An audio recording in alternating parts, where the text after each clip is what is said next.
I'm 32 and own 100% equity of a $1 million home. Do you recommend I cash out refi to buy my first investment property? My cash flow is low, only 65 grand, and I'm not currently working, but looking for work. Where's your cash flow coming from if you ain't Where's working? the 65 grand coming from? Yeah, we don't want to know. Yeah. But I mean, I would just tell them to run and get a HELOC because this way, if you can, you're not working, that's going to be a problem qualifying for a loan. Yeah. I mean, let's face it. The banks are you're a risk factor. You're going to have to show them that you can afford. It doesn't matter you got equity in a home. If you can't show them that you can make the fucking payment, they're not going to fucking loan you any money. So you got to get a job, God damn it. And right now, there's plenty of people hiring. I don't know, your cash flow is 65K. I don't know where that's coming from. But that's something. They'll loan you something if you can show you got 65K a year coming in. But the odd thing is you got to go apply to the bank for a HELOC. Then the money's sitting there. You're not paying interest on it until you use it. Don't do a cash out refi because you're going to have that cash sitting in your hand. You might piss it away. Your wife might get her hands on it.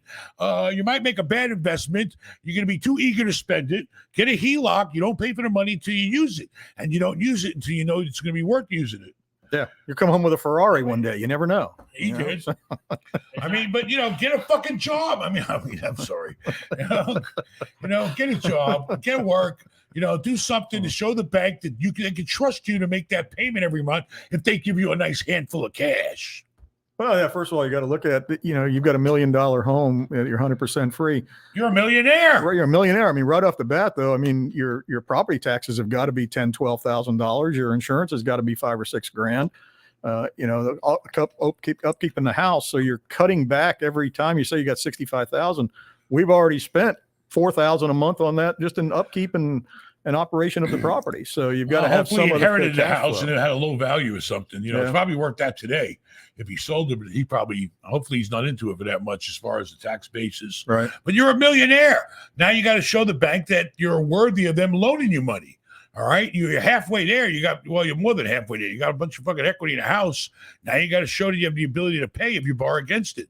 You can't take the money and then pay with that money against it. The rest will rule that down to nothing and it'll be a fucking disaster. Thinking about doing a real estate deal? Get me on the phone. I have over 30 years experience and have bought and sold over $1 billion worth of real estate. You can get me on the phone. You can have a private meeting and we can even do lunch, baby. Go to benmal.com/shop and book a consult today.